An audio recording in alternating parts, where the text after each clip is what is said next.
సమస్త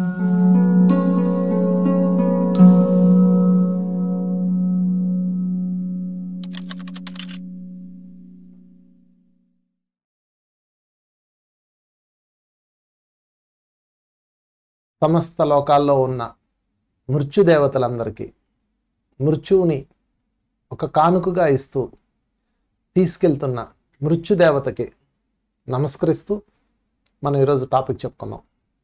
అందరినీ వేధించే పెద్ద భయం ఏదయ్యా అంటే మరణం. అది అందరికీ, నాకు కూడా ఉంది, ప్రతి ఒక్కరికి ఉంటుంది. మరణ భయం లేని వాళ్ళు ఉండరు. ఎంతో కొంత, అంతో ఇంతో ఎంతో ఉంటుంది. సో ఈరోజు మనం ఏం చెప్పుకుందామంటే, మరణం ముందుగానే తెలుస్తుందా? డెత్ నోటీస్ అంటారు దాన్ని. అది ముందుగానే మనకు వస్తుందా? 2, మరణాన్ని ఇష్టపూర్వకంగా ఎలా పొందాలి అంటే, ఇచ్చా మరణం, మన మరణం మన ఇష్టం వచ్చినప్పుడు ఎలా పొందాలి. 3, మరణం సంభవించే సమయానికి మనము ఏ స్థితిలో ఉండాలి, ప్రాణం ఎటు నుంచి వదలాలి, ఇత్యాది విషయాలన్నీ మనం కూలంకషంగా చర్చించుకుందాం. సో ఫ్రెండ్స్, మరణం అనగానే దీని మీద వచ్చినన్ని టాపిక్స్, దీని మీద వచ్చినన్ని విభేదనలు, పంచాయతీలు, గొడవలు, డిస్కషన్లు, ఆర్గ్యుమెంట్లు దేని మీద ఉండవు. ఎందుకంటే అది అవసరమైన సబ్జెక్ట్ కదా. భగవద్గీతలో కృష్ణుడు అంటాడు, మానవుడు ప్రతిరోజు మరణాలు చూస్తూ ఆశ్చర్యానికి లోనవుతాడంట.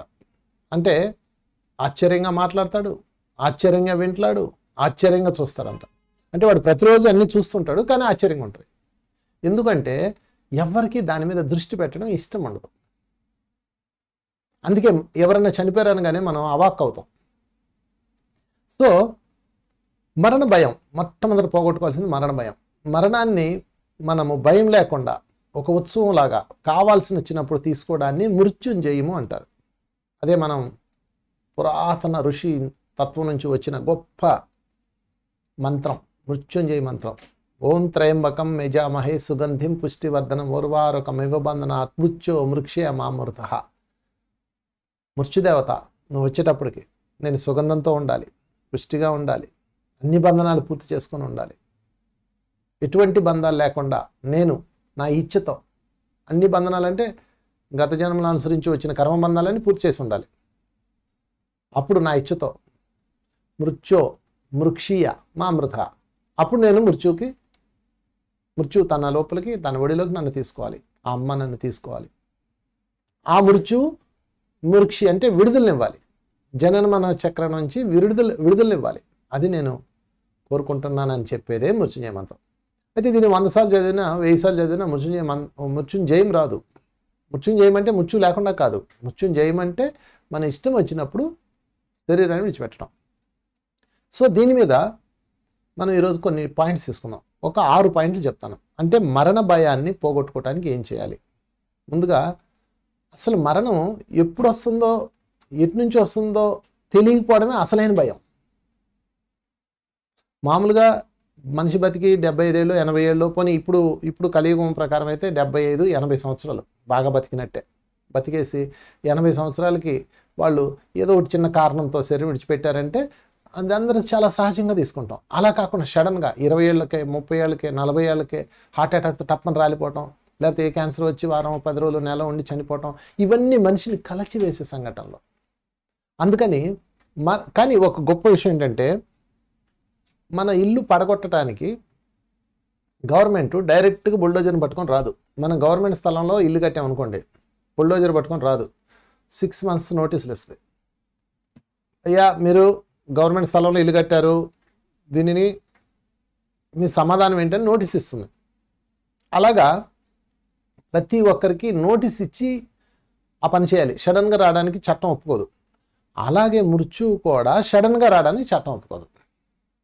ఇది విశ్వం యొక్క నియమం. మరి వీళ్ళందరూ సడన్గా పోయారంటే వాళ్ళు సడన్గా పోలా, 6 నెలల ముందు నుంచే వాళ్ళకి ఇన్ఫర్మేషన్ వచ్చింది. కాకపోతే వాళ్ళు ఆ నోటీసులు తీసుకోలేదు, తెలియదు. ఆ నోటీసులు వచ్చినాయి కానీ వాళ్ళకి తెలియదు. అంటే మృత్యువు యొక్క సందేశం, డెత్ నోటీస్ ఎప్పుడు వస్తుంది అంటే 6 నెలల ముందే ఎవరైతే చనిపోతున్నారో వాళ్ళకి కానీ, లేదా వాళ్ళకి కానీ వస్తుంది. మనం వచ్చినప్పుడు దాన్ని మనం పట్టుకొని అదర్వైజ్ వెళ్ళిపోదామా, ఓకే, లేదు ఉండాలా, ఓకే, దేనికైనా ఓకే. సో ఫ్రెండ్స్, మరణం యొక్క భయాన్ని దాటితేనే మనము ఈ జీవితంలో ఆనందంగా జీవించగలం. మరణ భయం దాటాలంటే ఫస్ట్ చేయాల్సింది ఏంటంటే మనం జ్ఞానాన్ని సంపాదించుకోవాలి. భగవద్గీతలో అర్జునుడు వేదన చెందింది కేవలం మరణ భయం వల్లే. అంటే తన మరణము ప్లస్ శత్రువుల మరణము, ఇంతమందిని చంపి నేనేం చేయాలి అని విషాదం చెందాడు. అందుకు కృష్ణుడు ఏం చేశాడంటే భగవద్గీత చెప్పాడు, సాంఖ్యయోగం చెప్పాడు, కర్మయోగం చెప్పాడు, జ్ఞానయోగం చెప్పాడు. తద్వారా అర్జునుడు జ్ఞానవంతుడే యుద్ధం చేశాడు. కనుక మిత్రులారా, మనం కూడా జ్ఞానవంతులైతే ఈ మరణం మీద ఉన్న భయాన్ని పోగొట్టుకొని మనం ఇచ్ఛామరణం పొందగలం. సో ఇందాక చెప్పాను మీకు డెత్ నోటీస్ అని. డెత్ నోటీస్ అంటే ఏంటంటే ప్రతి మనిషికి తాను చనిపోబోతున్న విషయం ముందుగా తెలుస్తుంది. కళల రూపంలో కానీ లేకపోతే ఏదో ఒక సంఘటనల రూపంలో కానీ వాళ్ళకి తెలుస్తుంది. మనము కళ్ళున్న గుడ్డివాళ్ళం, అది వచ్చినా మనం గుర్తుపట్టలేం. చాలామంది కళల్లో వచ్చినప్పుడు వాళ్ళు ఏమనుకుంటారంటే ఏదో పీడకల వచ్చింది అనుకుంటారు.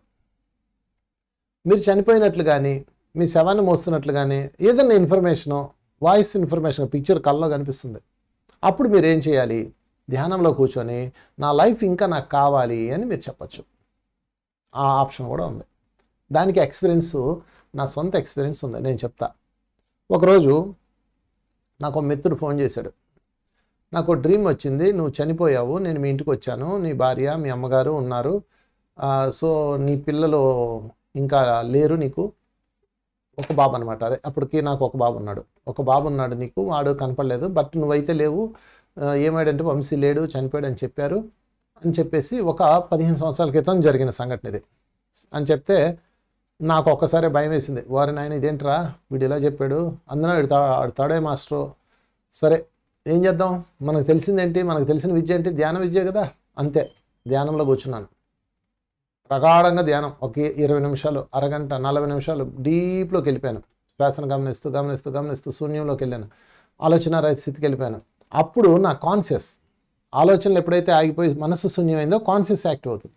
ఆ కాన్షియస్తో నేను సంకల్పించుకుంటున్నా, ఓ మృత్యుదేవత, నాకు అప్పుడే మరణం వద్దు, నేను ఇంతకాలం జీవించాలి అని నేను ఆమెకు చెప్పుకుంటున్నా. అప్పుడు వచ్చింది ఆమె, మృత్యుదేవత నేను చూశాను. డార్క్ బ్లాక్ అనమాట, నల్లగా నిగనిగలాడుతూ ఉంది, ఎంతో అందంగా ఉంది, మహాసౌందర్యంతో ఉంది, చాలా కరుణతో ఉంది. మృత్యుదేవత అంటే ఇంత పెద్ద కూరలో, ఇంత జుట్టు, ఇంతలా తలకాయ, బాణపొట్ట, పెద్ద గద, లేకపోతే కత్తి, కటారు, డాలు, డస్కు ఏమి లేవు, చాలా సహజంగా ఉంది. పల్లెటూరు స్త్రీలు ఉంటారు కదండి, గ్రీన్ కలర్ శారీ కట్టుకుంది, డార్క్ బ్లాక్, చాలా మృదు మధురంగా ఉంది ఆమె మాట్లాడింది. ఆమె, ఇది నా ఓన్ ఎక్స్పీరియన్స్ చెప్తున్నా, ఆమె నా చెయ్యిని ఇలా పట్టుకుంది. అప్పుడు గమనించాను ఆమె బాడీ అంతా పచ్చబొట్లు ఉన్నాయి. యాక్చువల్గా ఎక్స్పీరియన్స్ ఇలాగా పబ్లిక్లో చెప్పకూడదు, కానీ మీకు ఉపయోగపడుతుందని చెప్తున్నా, మీ భయం కొంతన్నా పోతుందని చెప్తున్నా. ఆమె శరీరం అంతా పచ్చబొట్లు ఉన్నాయి, అవన్నీ నక్షత్రాల షేపులో ఉన్నాయి. ఇదిగో ఇక్కడ ఇలా ఉన్నాయి, ఇలా ఉన్నాయి, ఇలా ఉన్నాయి. అబ్బాయి ఎంత అందంగా ఉన్నాయో అవన్నీ. ఇక్కడ స్త్రీలు పనికిరారు. సరే, ఆమె ఆ తల్లి ఇలా పట్టుకున్న తర్వాత ఏ రాబా అంది నన్ను. లేదమ్మా, నా లైఫ్ చాలా బాగుంది, నాకు ఐ లవ్ మై లైఫ్, నేను ఎంతో హ్యాపీగా ఉన్నాను, ఈ లైఫ్ని చాలా బ్యూటిఫుల్గా ఉంది, నా ఫ్రెండ్స్, నా జీవితము, నా ధ్యానము, నా ధ్యాన ప్రచారము, నా మిత్రులు, ట్రెక్కింగ్స్, ఎంత బాగుందో, బిందాస్గా ఉంది లైఫ్, చాలా బాగుంది, నాకు ఈ లైఫ్ కావాలన్నా. మోహం పుట్టిందా అంది నన్ను. అంటే నువ్వేమన్నా అనుకో, నాకైతే ఇది కావాలన్నా. ఓకే, మీరు ఎప్పుడు రమ్మంటే అప్పుడు వస్తాము అంది. ఫ్రెండ్స్, అబద్ధాలు చెప్పాల్సిన అవసరం నాకు లేదు, సత్యం చెప్తున్నా. మీరు ఎప్పుడు రమ్మంటే అప్పుడే మేము వస్తాము, మీ ఇచ్చ అన్నది. అని మరి వేరే ప్రణాళికలు ఉన్నాయి కదా నీకు అంది. అంటే ఇక్కడ చనిపోయిన తర్వాత ఇంకో చోట మనకు వేరే ప్రణాళికలు ఉంటాయి, అవన్నీ తర్వాత చూద్దాం, ఈ లైఫ్ అయితే మాత్రం వదిలేదు అన్నాను. ఓకే, ఎంజాయ్ బిందాస్ యువర్ లైఫ్, మీ జీవితం మీ ఇష్టం, మీరు రమ్మన్నప్పుడే వస్తాను అని చెప్పి తన చేయి ఇలా పట్టుకొని అలా చూస్తుంది. టక్కమని తన చేతి మీద మరొక నక్షత్రం వచ్చింది. అప్పుడు అర్థమైంది ఆ నక్షత్రాలు ఏంటో. గ్రీన్ కలరు, మనం పచ్చబొట్లు ఉంటాయి చూడండి, ఆ కలరు. ఆ నక్షత్రం ఏంటనుకున్నారు? మృత్యువులు. అందరూ మృత్యువులు తీసుకొని ఆమె వెళ్ళిపోయింది. తర్వాత నాకు ఎరుకు వచ్చేసింది, ప్రజెంట్లోకి వచ్చాను. మళ్ళా కాసేపు ధ్యానం చేసి ఇంకా ఆ రోజు క్లోజ్ చేశాను. సో ఇది నా ఎక్స్పీరియన్స్. అది జరిగి 15 ఏళ్ళు అయిపోయింది. ప్రస్తుతం అయితే నేను చావలేదు, బతికే ఉన్నాను. సో మన జీవితం ఒక అద్భుతమైన ప్రవాహం లాంటిది. అంటే ఇది ఎలా చెప్పాలంటే, మనము థియేటర్లో ఉన్నాం, సినిమా చూస్తున్నాం. సినిమా చూసేటప్పుడు యాదవ సినిమా బోర్ కొడుతుంది అనగానే మనం ఎటు చూస్తాం? ఎగ్జిట్ డోర్ చూస్తాం. అలాగా మన జీవితాన్ని మనం ప్రేమిస్తున్నంతసేపు, ఆ జీవితాన్ని అద్భుతమైంది అని ఆస్వాదిస్తున్నంతసేపు, ఆ జీవితం మధురం అని భావిస్తున్నంతసేపు మీకు ఎగ్జిట్ గేట్ తయారవ్వదు. అంటే అకాల మృత్యు తయారవ్వదు. గుర్తుపెట్టుకోండి, అకాల మృత్యు అంటారు దాన్ని. నెక్స్ట్ కాలమృత్యు. కాలమృత్యు అంటే డెస్టినీ. మన జర్నీలో ఎప్పుడైతే మన జీవితాన్ని మనం అసహించుకుంటామో, మన జీవితాన్ని మనం ద్వేషిస్తామో, మన జీవితాన్ని మనం వ్యతిరేకిస్తామో, ఎదవ జీవితం అనుకుంటూ ఉంటామో, అప్పుడు క్రమంగా మీకు ఒక ఎగ్జిట్ గేట్ తయారైపోతుంది. దాని పేరే మృత్యు. ఆ గేట్ తీసుకొని నుంచుంటారు, నిన్ను లాగేస్తారు బయటికి. నువ్వే కదా ఏదో జీవితం అన్నావు, నువ్వే కదా దరిద్రం అన్నావు, నువ్వే కదా బోర్ అన్నావు, ఎందుకు ఇక్కడ భూలోకంలో దండగా, అందుకని లాగేసామంటారు సింపుల్గా. చూసారు ఫ్రెండ్స్? అందుకని జీవితాన్ని ఫస్ట్ జీవించాలి అనుకున్న వాళ్ళందరూ ఫస్ట్ జీవితాన్ని ప్రేమించండి, తప్పించండి. ఎంత బాగుందో జీవితం. కృతజ్ఞతతో ఉండండి, మనస్ఫూర్తిగా ఉండండి, ఆస్వాదిస్తూ ఉండండి, అనంతమైన రంగుల్లో జీవిస్తున్నట్టుగా భావించండి. కృష్ణుడు నెమలిపించి ఎందుకు పెట్టుకుంటాడు? అనంత జీవితం అన్న అనంతమైన రంగుల కలయిక ఒక జీవితం అని భావిస్తాడు ఆయన. అందుకే ఆయన బ్రహ్మాండంగా జీవించాడు జీవించినంతకాలం. సో ఫ్రెండ్స్, అందుకని మనము మరణ భయాన్ని పోగొట్టుకోవాలంటే ఫస్ట్ చేయాల్సింది ఏంటంటే, మన జీవితం మన ఇష్టం అన్నది బాగా నమ్మండి. అకాల మృత్యు, కాలమృత్యు అని రెండుగా విడదీసుకోండి. అకాల మృత్యు అంటే సడన్గా చనిపోవటం. అవన్నిటికీ కారణం మన యొక్క భయాలు, మన యొక్క ప్రారంధాలు, మన యొక్క ఎక్సెట్రా ఎక్సెట్రా. కాలమృత్యు అంటే ఇంతకాలం జీవించాలని నిర్ణయం. అంటే మనం పైనుంచి వచ్చేటప్పుడే నేను భూలోకం వెళ్తున్నాను, ఇదిగో ఇన్ని సంవత్సరాలు జీవిస్తాను, నాకు మరి చావుకి ఏదో కారణం కావాలి కదా, అందుకని ఈ రోగంతో చనిపోతానని రాసుకొని వస్తాం. దాని పేరు కాలమృత్యు. అకాల మృత్యు అంటే ఏంటంటే, ఇక్కడికి వచ్చాక జీవితాన్ని అర్థం చేసుకోకుండా, మనం మనసు పూర్తిగా జీవించకుండా,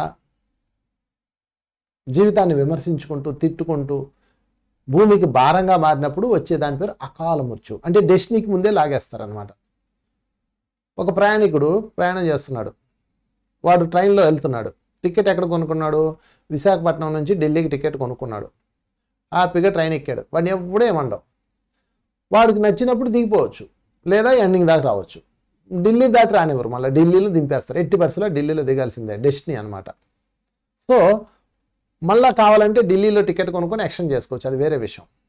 సో ఈ ఢిల్లీలో దిగేకి ముందే, ఢిల్లీ రాకముందే వాడు యాదవ ట్రైను, చెత్త ట్రైను, అది ఇది అనుకున్నా దిగిపోతాడు. లేదా పక్కవాడిని ఇబ్బంది పెట్టి ఆ భోగిలో న్యూసెన్సు, చండాలము, నాన్ సెన్సు చేస్తున్నాడు అనుకోండి, అక్కడ అందరూ అసహనంతో ఉన్నారనుకోండి, అప్పుడు వాడిని బయటికి పంపించేస్తారు. దాని పేరు అకాల మృత్యువులు ఇవన్నీ.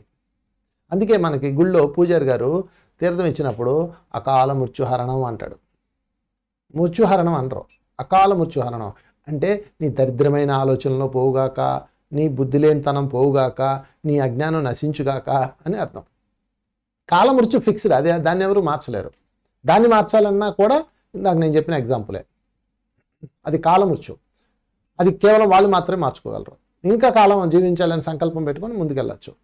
సో ఫ్రెండ్స్, ఫైనల్గా మనం తెలుసుకోవాల్సింది ఏంటంటే, మృత్యు అనివార్యం.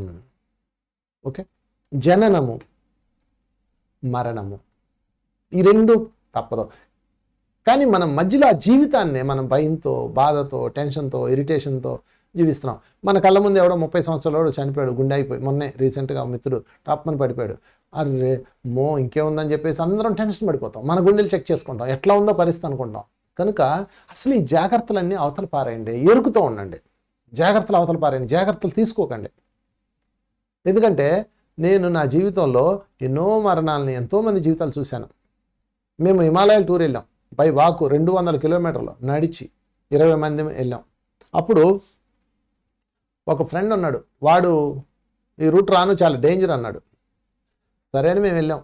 మేము వెళ్ళొచ్చేదానికి వాడు ఫ్యాన్ తగిలి మరణించాడు. టేబుల్ ఫ్యాన్, అన్నం తిని డాబా మీద టేబుల్ ఫ్యాన్ పెట్టుకొని పడుకున్నాడు. చాలా జాగ్రత్తపరుడు అనమాట, మహా జాగ్రత్తపరుడు. అలాంటిది నిద్దట్లో ఆ టేబుల్ ఫ్యాన్ చేతి తగిలింది, అది వాడి మీద పడింది, అది ఎలక్ట్రికల్ షాక్ కొట్టి హార్ట్ ఆగి చనిపోయాడు. చూసారా? కనుక జాగ్రత్తలు అనేవి వదిలేయండి, అసలు వేస్ట్. 100 జాగ్రత్తలు చెప్తుంది తల్లి పిల్లలకి, భర్త భార్యకి, భార్య భర్తకి. ఎందుకని ఉపయోగం లేదు ఆ జాగ్రత్తలు. మీరు ఒక మూవీ చూడండి, ఫైనల్ డెస్టినేషన్ అన్న మూవీ చూడండి, అది 5 పార్ట్లు, చాలా భయంకరంగా ఉంటుంది. Final destination English movie. అందులో ఒక పిల్లోడు, వాడికి థర్డ్ ఐ పవర్స్ ఉంటాయి అన్నమాట. వాడు ఫ్లైట్ ఎక్కుదామని వెళ్తాడు, వెళ్ళి ఫ్లైట్లో కూర్చుంటాడు. వాడు ముందున బోర్డు ఉంటుంది కదా, బోర్డు తాలూకా కీ ఊడిపోద్ది. ఇదేంటి ఊడిపోయిందని చెప్పి సీట్ మారి ఇంకో సీట్లోకి వెళ్తాడు. అక్కడ కూర్చుంటాడు. అక్కడ బబుల్ గమ్ మీద అంటుతుంది, చిచ్చి ఆయన బబుల్ గమ్ తుడుచుకుంటాడు. ఈలోపు ఫ్లైట్ బయలుదేరుతుంది. బయలుదేరి స్కైలోకి వెళ్ళిన తర్వాత అది ఒక్కసారి ఆక్సిజన్ సరిపోక మొత్తం ఏదో బ్లాస్ట్ అయిపోద్ది. వాడు ఒక్కసారి భయంతో వాడు స్కిన్ అంతా కాలిపోతూ ఉంటుంది. ఒక్కసారి భయంతో అరుస్తుంటాడు. అప్పుడు పక్కన వాళ్ళు తట్టి లేపుతారు, ఏంటి అరుస్తున్నావు అని. అంటే వాడు ఫ్లైట్లోనే ఉన్నాడు. అంటే ఇంకా ఫ్లైట్ బయలుదేరలా. వాడి మిత్రులు 7. అప్పుడు వాడికి డౌట్ వస్తుంది, అంటే ఈ ఫ్లైట్ పేలిపోబోతుంది అన్నమాట అని. వెంటనే ఏం చేస్తాడు, వాడికి ఆధారం కావాలి కదా, ఆ విజన్లో చూశాడు కదా, అంటే అరగంట ముందుకు వెళ్ళిపోయాడు, ఫ్యూచర్లోకి వెళ్ళిపోయాడు అనమాట. మళ్ళా గబగబా ఇందాక ఊడిపోయిన కీ చూస్తాడు, ఒక చైర్లోకి వెళ్ళి అది పీకుతాడు, ఊడిపోయింది. అంటే అక్కడ విజన్లో ఎలాగైతే ఊడిపోయింది, ఇక్కడ ఊడిపోయింది. మళ్ళీ ఇంకో ముందుకెళ్ళి ఆ సీట్లో చూస్తాడు, బబ్బులుగా మత్తుక్కొని ఉంటుంది. నో డౌట్ ఈ ఫ్లైట్ పేలిపోబోతుంది, అందరం వెళ్ళిపోదాం, నేను రానని అడ్డం తిరుగుతాడు. పెద్ద గొడవ అవుతుంది. ఈలోపు పైలట్ వచ్చి, పోలీసులు వచ్చి వాళ్ళందరినీ వాడి బృందాన్ని అందరం బయటికి లాక్కెళ్ళిపోతారు. అక్కడ సెల్లార్లో కూర్చోబెట్టి వాళ్ళని కొట్టుకుంటారు బాగా. వీడు వాడిని కొట్టుకుంటారు. నేను రాను, నువ్వు అది ఇదని, నువ్వు పిరికోడివి, అది ఇదని మొత్తం మీద పిల్లలు కొట్టుకుంటారు. వాళ్ళు ఇంకా కొట్టుకుంటూ ఉంటారు. ఫ్లైట్ వెళ్ళిపోద్ది. నీ వల్లే ఫ్లైట్ మిస్ అయిందని అందరూ వాడిని మీద పడి కొడుతుంటారు. అప్పుడు ఫ్లైట్ ఆ స్కైలోకి వెళ్ళి డామని వెళ్ళిపోద్ది. మొత్తం వాళ్ళకి మైండ్ బ్లాంక్ అనమాట. అరే నీకు ఎలా తెలిసిందని ఇంకా వాడిని వాటేసుకొని ఏడుస్తారు. తర్వాత ఇక్కడ పాయింట్ గమనించండి, మృత్యుదేవత ఏం చేసింది, భూమి మీద డెత్ నోటీస్ వెళ్ళిన వాళ్ళందరినీ గ్యాదర్ చేసి ఆ ఫ్లైట్ ఎక్కించింది. ఆమె ప్రణాళిక అదే. దాదాపు ఎంతమంది, ఒక 100 మంది అనుకుందాం. 100 మంది ఫ్లైట్ ఎక్కారు, కానీ 7 దిగిపోయారు. చూసారా? 7 దిగిపోయారు కదా, అంటే అలాగని వీళ్ళు డెత్ పోద్ది అనుకుంటున్నారు, పోదు. రెండోది, ఆ 7 మొదటోడు 2 రోజుల తర్వాత కార్ యాక్సిడెంట్లో చనిపోతాడు. అప్పుడు వీడికి డౌట్ వస్తుంది, అసలు ఏంటి జరుగుతుందని చెప్పేసి మళ్ళా డైలీ చూస్తూ ఉంటాడు. వాడికి కనిపిస్తుంటాయి. వాడిని రక్షిద్దామని వాడికి ఇన్ఫర్మేషన్ ఇద్దాం, నెక్స్ట్ ఎవరి డెత్తో వాడికి తెలిసిపోద్ది. వాడి దగ్గరికి వెళ్ళి చెప్తాడు. వాడు చెప్పేలోపు ఈడుకారు వాడిని గుద్ది ఆడు చనిపోతాడు. 3వ వాడు, 4వ వాడు, 5వ వాడు. ఎన్ని జాగ్రత్తలు తీసుకుంటారంటే ఇంపాసిబుల్. కనుక మిత్రులారా, జాగ్రత్తలు అన్నీ అవతల పారేయండి, ఎరుకను పెంచుకోండి.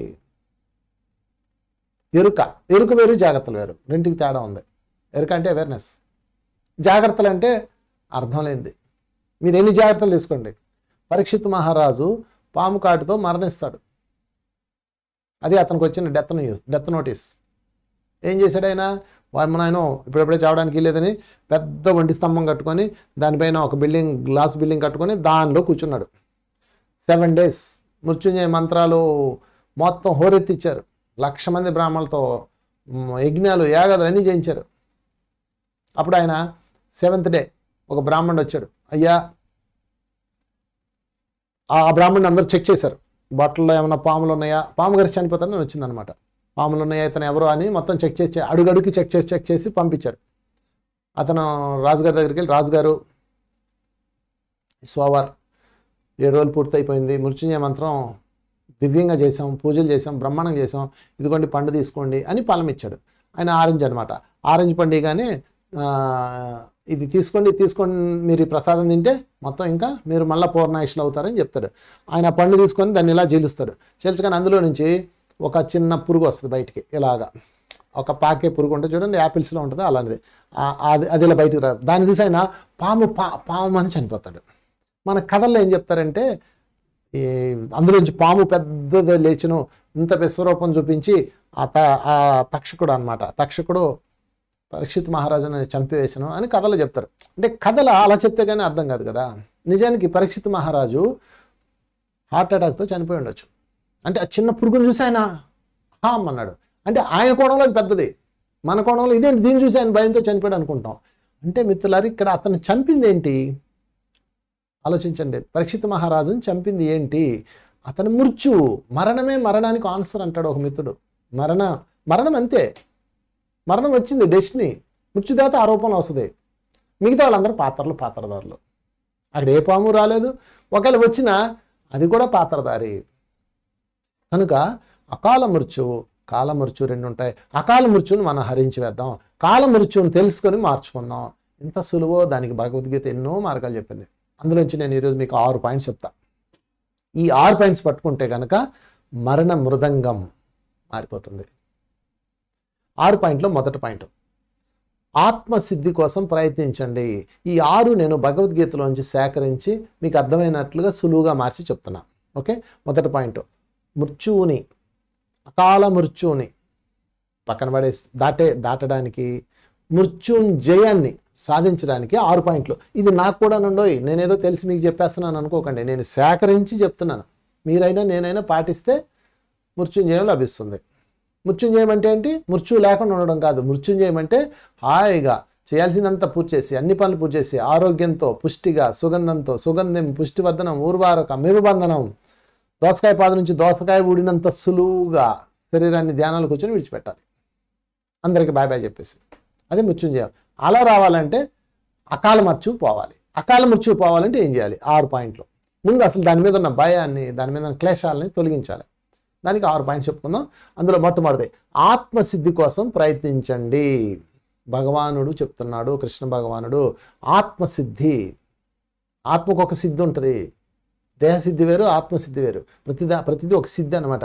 అంటే మనము దేహము కాకుండా ఆత్మగా జీవించాలి. అది ఆత్మసిద్ధి అంటే. నేను శరీరము కాదు, నేను ఆత్మని అని జీవించాలి నిరంతరం. ఈ శరీరం నశిస్తుంది, దీనికి కొంత సమయం ఉంటుంది, నేను శాశ్వతమైన ఆత్మని అన్న జ్ఞానంతో ఉండడమే ఆత్మసిద్ధి. ఇది రావాలంటే దీని మీద ఒక ఎక్సర్సైజ్ చెప్తాను, అది చేయండి. ఇది జగ్గి వాసుదేవ్ గారు చెప్తారు ఆ ఎక్సర్సైజు. ఎందుకంటే మనం అందరి నుంచి తీసుకొని నేర్చుకుందాం. ఆయన ఏం చెప్తాడంటే, కళ్ళు మూసుకొని శ్వాస లోపలికి తీసుకునేటప్పుడు, ఎందుకంటే ఒక శ్వాస లోపలికి వెళ్ళిందంటే అది జననం, శ్వాస బయటకు వచ్చిందంటే మరణం అంటాడు ఆయన, జగ్గి వాసుదేవ్ గారు. అలాగా శ్వాస లోపలికి వెళ్ళేటప్పుడు నేను శరీరము కాదు అనుకోమంటాడు. మళ్ళీ శ్వాస బయటకు వచ్చేటప్పుడు నేను మనసు కాదు అనుకోమంటాడు. మరి ఎవరు నేను? ఆత్మని, దివ్యాత్మ స్వరూపాన్ని, శాశ్వతమైన దాన్ని, చిత్ స్వరూపాన్ని అన్న జ్ఞానం వికసించాలి. అలా వికసించాలంటే ప్రాక్టీస్ చేయాలి. ప్రాక్టీస్ చేస్తే ఆత్మసిద్ధి వస్తుంది. ప్రాక్టీస్ చేయకుండా ఏది రాదు. ఎప్పుడైతే ఆత్మసిద్ధి వచ్చిందో అప్పుడు దేహభ్రాంతి పోతుంది, భయం నశిస్తుంది. కనుక ఆత్మసిద్ధి కోసం ప్రయత్నించండి. ఇది మొదటి స్టెప్. ఇక రెండో పాయింట్లోకి వెళ్దాం. స్థిర బుద్ధి, నిర్మోహత్వం, ప్రియం అప్రియంపై పట్టు కలిగి ఉండండి. భగవద్గీతలో చెప్తున్న మరొక పాయింట్, స్థిర బుద్ధి, నిర్మోహత్వం, ప్రియం అప్రియంపై పట్టు కలిగి ఉండండి. స్థిర బుద్ధి అంటే ఏంటి? ఏది చేసినా స్థిరమైన బుద్ధితో ఉండండి. చాలామంది చేసే మిస్టేక్ ఏంటంటే, సాధకులు మీరు ఎన్ని రోజులు జీవిస్తారు? నేను 150 ఏళ్ళు జీవిస్తాను. వెరీ గుడ్ చెప్తారు కదా. మళ్ళీ రెండో రోజే నేను ఇప్పుడే వెళ్ళిపోతాను అంటారు.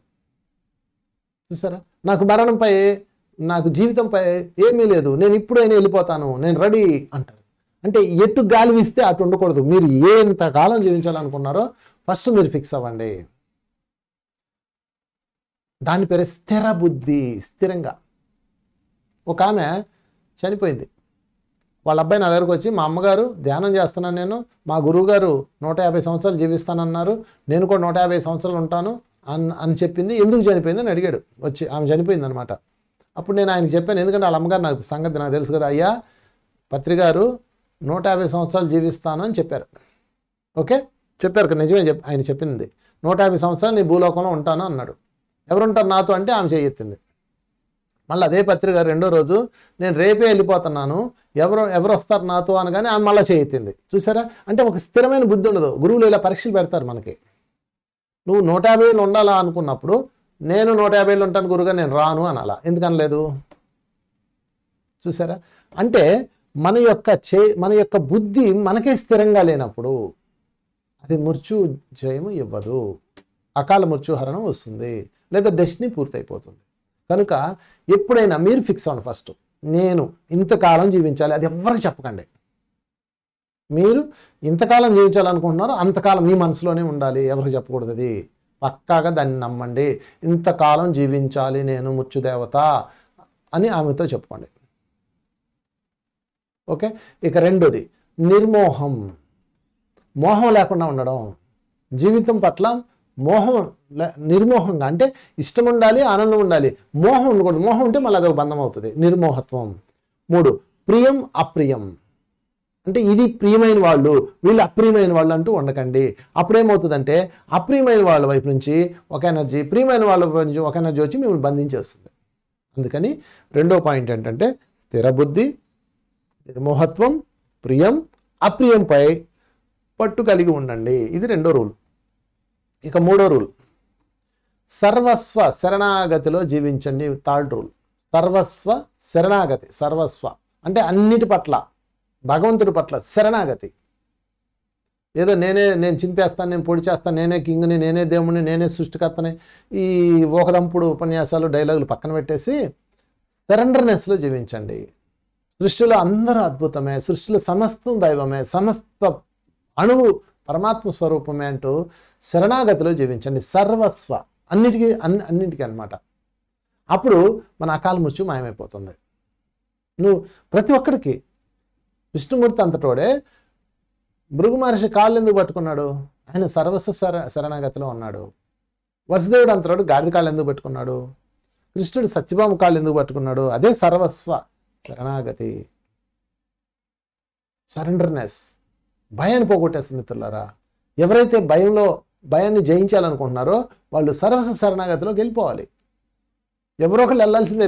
ఎందుకంటే మీకన్నా ఎవడో ఒకడు ఇంకోటి పెద్దవాడు ఉంటాడు, మీకన్నా ఎవడో ఒకడు ఇంకోటి చిన్నవాడు ఉంటాడు. సృష్టిలో నేను పెద్దవాడిని అనుకుంటే మీకన్నా ఇంకొక పెద్దవాడు ఉంటాడు.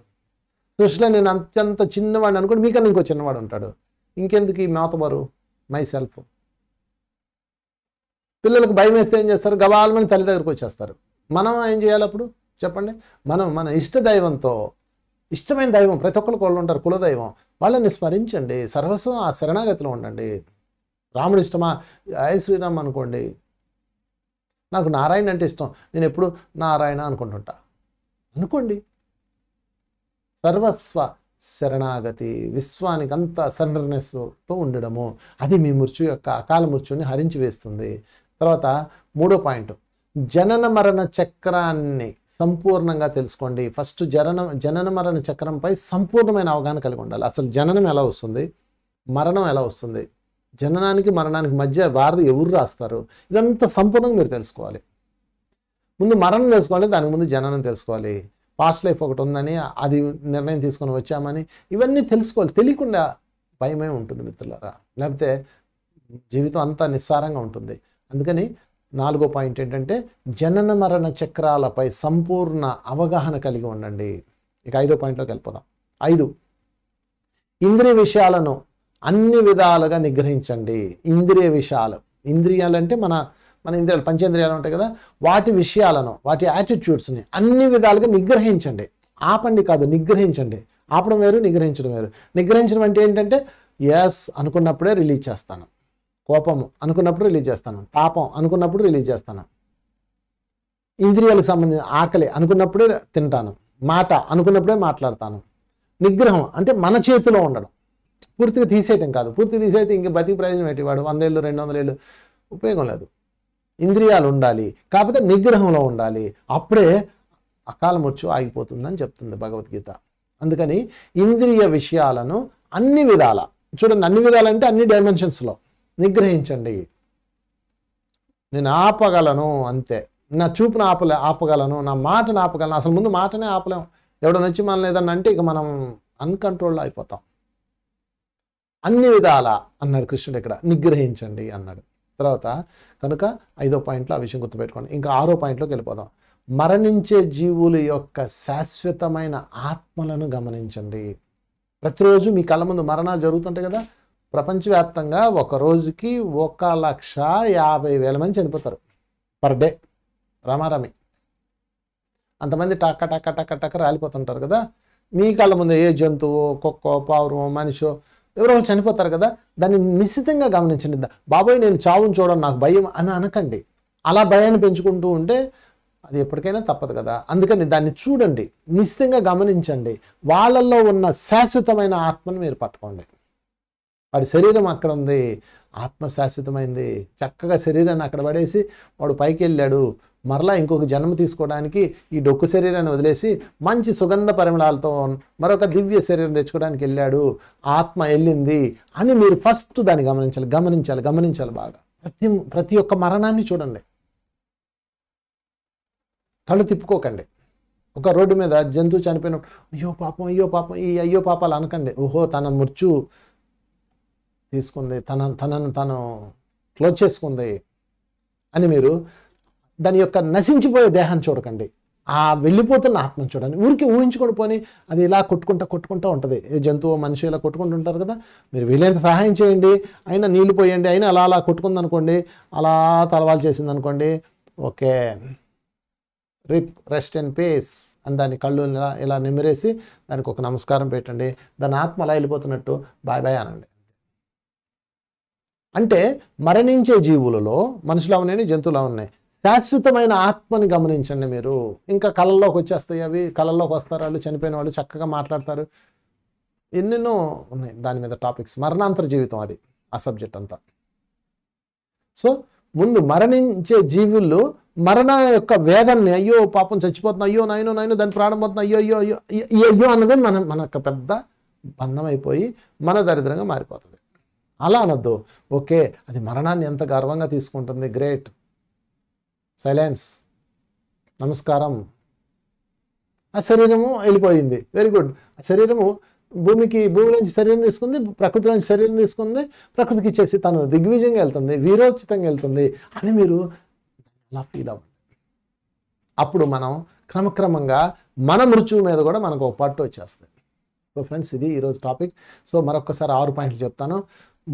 మరణ మృదంగం, మరణం ఒక మృదంగంగా మారాలంటే, మరణం ఒక సంగీతంగా ఉండాలంటే, మనం ఇష్టం వచ్చినప్పుడు శరీరం విడిచిపెట్టాలి అంటే అకాల మృత్యువును పోగొట్టుకోవాలి. అకాల మృత్యువు పోగొట్టుకోవాలంటే జ్ఞానాన్ని సంపాదించుకోవాలి. కాల మృత్యువు మీద కూడా పట్టు రావాలంటే అన్నిటికీ ఒక్కటే ఆన్సర్, జ్ఞానం సంపాదించుకోవాలి, ఆత్మ విజ్ఞానం సంపాదించుకోవాలి. ఆత్మ విజ్ఞానం రావాలంటే అందులో మొదటి పాయింట్ ఆత్మసిద్ధి కోసం ప్రయత్నించండి. 2వ పాయింట్ స్థిర బుద్ధి, నిర్మోహం, ప్రియం అప్రియంపై నమ్మకం కలిగి ఉండండి, సిద్ధి కలిగి ఉండండి.